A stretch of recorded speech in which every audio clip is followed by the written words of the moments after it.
may be the greatest catch I've ever seen in my life.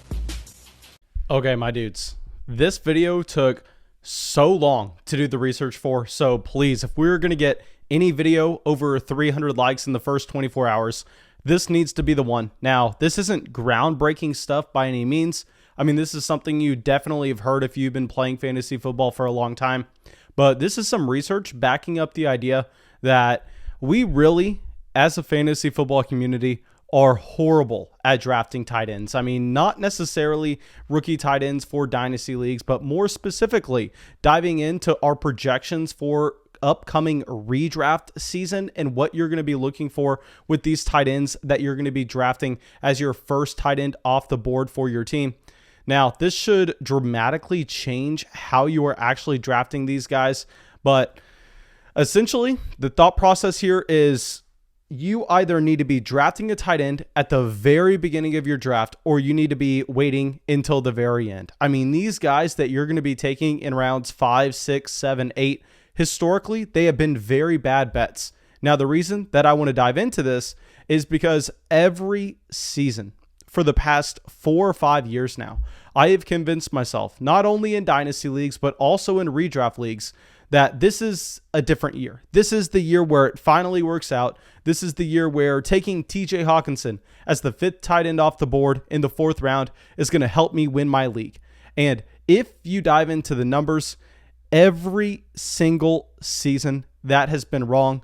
But of course, we are going to dive into that. We are going to be looking at the past 5 years, and we're going to be applying it at the very end of the video on what you should be doing for 2021 drafts. But go down there, drop that like, leave that comment, subscribe to the channel. And if you have a thought that you think that this 2021 year is going to be different than what we've seen over the past 5, please let me know down in the comment section below your explanation, because I want to be with you. I mean, there are some tight ends in this range that I love this year, but the data supporting that pick really does not back it up. So let's start it off with the most recent season that we have, because it's going to be fresh in everyone's mind. Let's go to 2020 and remember where these tight ends were going off the draft board. And let's focus on the top 12 guys, because we know once you get past 12 in a redraft league, I mean, that's going to be the point where you're pretty much just on the waiver wire. I mean, generally what you're finding is you're finding in these redraft formats, not best ball. Obviously, best ball is a completely different animal when you do not have waivers. But if you're playing in a traditional redraft waiver wire league, once you get past about 12 tight ends, maybe from there, you have another 4 or 5 guys going off the board that aren't going to be sent down to waivers. But no, generally the teams that decide to take Kelce, Kittle, Waller at the very top, you shouldn't be drafting a second tight end. You should mainly just be using those bench spots for your running backs. So outside of the top 12 guys, I really want to just draw that line there, that those are going to be more so players that are going to be on waivers in some leagues, maybe in deeper formats, they're not. But anyway, let's go into it. So really here, the top guys in this past year's draft, they all panned out. I mean, you had Kelce, Kittle, and Andrews in ADP going as the top 3 guys off the board. And this is what I want to do. I want to look at the tight ends being drafted on a year-to-year basis, and I want to be trying to group them based on where they were going in drafts. So how we are going to do that consistently across all years is we are going to be looking at the very top guys. The guys in 2020 were the top 3 in Kelce, Kittle, Andrews. Now in the middle tier, you had Waller, Ertz, Gronk, Ingram, Hunter Henry, and Jared Cook. Now, those were the mid tight end ones from the 2020 class. Now, back in the very end of the guys being drafted, you had Austin Hooper at 10, you had Tyler Higbee at 11, and you had Noah Fant at 12. Now, obviously, a little bit beyond this is where you got TJ Hawkinson. This is where you got a player like Hayden Hurst. And of course, those are going to be guys that were going in fantasy drafts. But I think if we cut it at 12, it's going to be a lot easier to track season to season. But if we go through and we look at not only the ADP, but we compare this to where these tight ends actually finished in points per game last year, and everything we look at is going to be points per game. I mean, I hate when people use season totals, because at that point, you're pretty much going, hey, who is the tight end that was able to stay healthy all 16 games, even if he never won me my week, even if he never provided us an edge in any given Sunday? But here, at the very top with that top 3 tier, Kelce, Kittle, Andrews, they were all top 5 tight ends. Kittle was number 3 in points per game. I know a lot of people are going to hate to see that just because he played such a limited time, but of course you can't predict injuries. We're not trying to do that when you're drafting any position. What you're trying to do is you're trying to look at the expected output for the time that they are going to be playing. Kelce obviously won, and I know Andrews was seen as a disappointment by most, but he was the tight end 4 in points per game. So I'm going to call him a hit. I'm going to say if you draft someone, he's a top 5 tight end, even if it's one spot behind ADP, that's completely fine in my book. Now you get to the middle tier with Waller, Ertz, Gronk, Ingram, Henry, and Cook. Really, there were only, just say, 2 players that you could have even made the argument that were decent picks in this range. I wouldn't make that argument. I would say the only guy that provided value where you selected him was Darren Waller here at that 4th spot in the ADP. So out of this tier of 6, I mean, really, there was only one good draft pick that we are looking at here. Every player kind of flamed out for their own reasons, but that's not to say. We are looking at a large sample. We're trying to identify trends and what the fantasy community gets right year in and year out. Now, at the end, Austin Hooper, Tyler Higbee, and Noah Fant. Really, the only guy you could make the argument for being a hit in this range was Noah Fant, who had the ADP at 12. And yes, he finished a little bit below this. He finished with the 16th spot in points per game. But we're going to be classifying that as a guy that returned value on the investment. I mean, it wasn't a Tyler Higbee. It wasn't an Austin Hooper situation. This was an okay selection.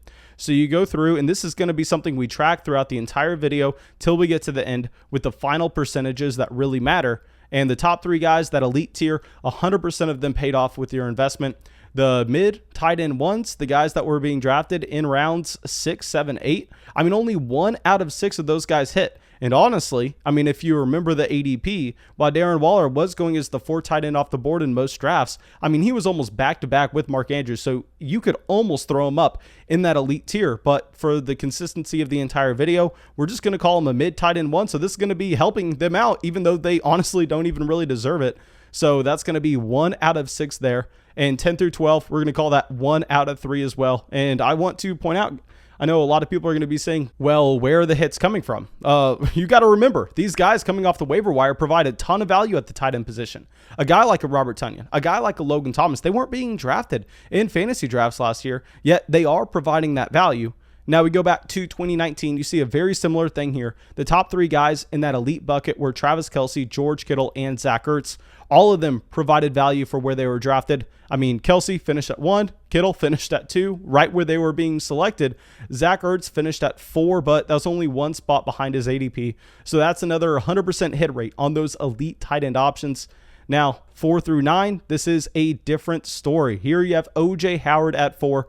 Obviously, O.J. Howard, a player that did not pan off at all, and I bought into him. Like I said, I mean, the main reason I'm making this video is so whenever later on this offseason, I tell you that TJ Hawkinson or Dallas Goedert may be a great pick in the middle rounds, you can refer me back to this and go, Mason, the data doesn't support it. Please check yourself. But regardless, moving on, you have Evan Ingram at 5, who actually returned on investment, I would make the argument for, finishing as the 7th tight end in points per game. Hunter Henry at 6, who finished as the 8th tight end in points per game. Jared Cook afterwards, not really returning on investment. Vance McDonald, neither did he. And oh my God, David Njoku, our next guy, another player that I really liked drafting last year that really did not work out at all.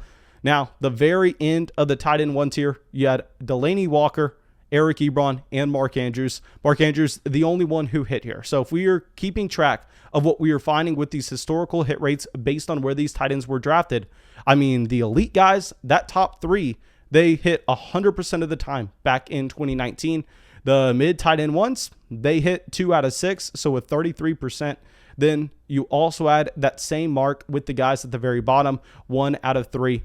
Now, going to 2018, we will pick this up. That way we can try to get to the impact that we are looking at with the 2021 class pretty soon. But at the top, you had Gronk, Kelce, and Zach Ertz. Now, Gronk finished as the tight end 9 in points per game, so we are going to classify him as a miss. I mean, you can't draft the tight end at 1, him finish as 9th, and then expect that to help you win your league. So no, Gronk was a complete miss there. Kelce and Ertz finished as 1 and 2, so those are going to be hits. Now, in that middle tier, you have Graham, Olsen, Trey Burton, Evan Ingram, Kyle Rudolph, and Delanie Walker. There were only 2 guys here that actually returned value on where they were being drafted. One of them was Evan Ingram, who was being drafted as the 7th tight end in ADP, and he finished as the 7th tight end in points per game. Now, at the very bottom, you had Jordan Reed, David Njoku, and George Kittle in their own tier. Now, you had George Kittle as a league-winning tight end. I mean, if you drafted George Kittle near the end of your draft this year and he finished as the tight end 3 in points per game, that was a finish where you were taking him and you were most likely looking at someone drastically increasing your win rate. But the other players here, not so much. I mean, Jordan Reed, we're going to classify him as a hit. He was being drafted as the 10th tight end off the board, and he finished as the 13th guy in points per game. So that'll be fine. I mean, it's not necessarily going to help you out, but it's not going to be some massive bust where you're better off with someone from the waiver wire. Now, in 2017, you have Gronk, Kelsey, and Olsen as the top 3 options. Olsen completely flamed out, but Gronk and Kelsey hit exactly where you would expect. So there, 2 out of 3 of the guys made it. Now, beyond that, you had Jordan Reed, Jimmy Graham, Tyler Eifert, Martellus Bennett, Delanie Walker, and Zach Ertz. So this is by far and away the best year for this mid tight end tier. You actually had 4 of these guys hitting, where Zach Ertz was being drafted as the 9th guy. He finished as the 3rd. Delanie Walker was being drafted as the 8th. He finished as the 6th. And I guess you could throw in Jordan Reed and Jimmy Graham. Actually, let's not throw in Jordan Reed. He was being drafted as the 4th tight end off the board, and he finished as the 8th tight end in points per game. So really the only hits from this range were Jimmy Graham, Zach Ertz, and Delanie Walker. Now, at the very end, this was fantastic for this year. I mean, you had Kyle Rudolph, Hunter Henry, and Jack Doyle, all who exceeded where they were being drafted in their ADP. So that's a 100% hit mark for the bottom tight end ones. Now, going to 2016, let's go Gronk, Jordan Reed, and Greg Olsen at the very top. Here, you had a 2 out of 3 hit rate. Now, for the mid tight end ones, you had Kelsey, Delanie Walker, Colby Fleener, Gary Barnidge, Julius Thomas, and Tyler Eifert.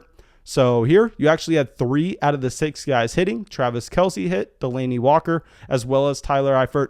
Now, at the very bottom, Antonio Gates, Zach Ertz, and Jimmy Graham. Now, you had all 3 of these guys hitting. The best finish was with Zach Ertz, who was being drafted as the 11th tight end and finished as the 3rd guy there.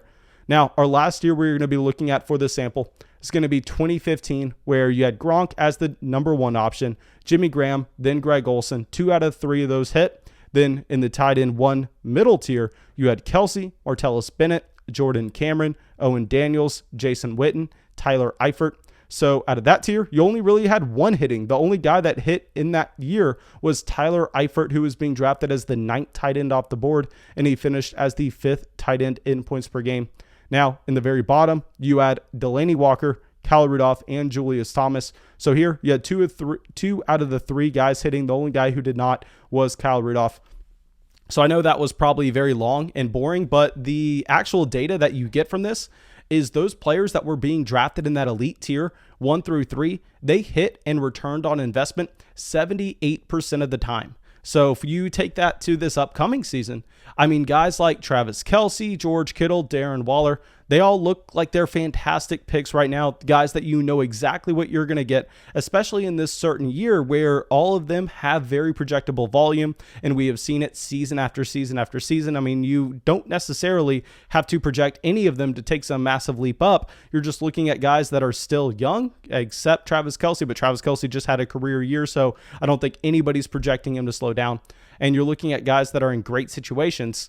Now, this is the main takeaway from the video, and this is what I get suckered into every single season, is those tight ends that are being drafted as mid tight end 1s are historically very bad bets.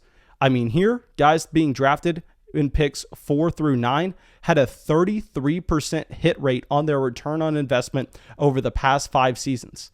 Now, the tight ends that are being drafted in that range this year are exciting options, but you trick yourself into thinking they're exciting options every year. I mean, I did this with OJ Howard. I did this with David Njoku, and the rest of the fantasy community does it as well because you see the ADPs reflect that. And these tight ends this year are Mark Andrews, Kyle Pitts, TJ Hawkinson, Noah Fant, Dallas Goedert, and Logan Thomas. Now, 2 of those tight ends, TJ Hawkinson and Dallas Goedert, I mean, I've been taking them in mock drafts. I've been taking them in best ball drafts, And I think I just need to stop. I think if you're looking at that tier as a tight end likely to return on investment, you're pretty much behind the 8 ball historically. I mean, those are tight ends that you don't know exactly what to expect, but there are reasons where you can get excited. And more importantly, what you need to be doing is you need to go, you know what, the small reasons where we can get excited about these guys, even though we don't know exactly what they are doing, I think the uncertainty outweighs the excitement.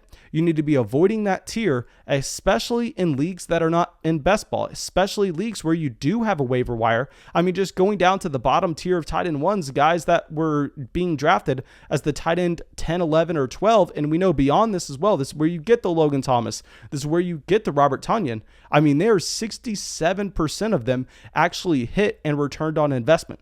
So what this study shows is that those mid tight end ones, those guys going in rounds 4, 5, 6, they are not necessarily worthy of those picks. They're more so getting pushed up in that range just because they each have small reasons why you can get excited about them, even though they should not necessarily be worth that draft pick.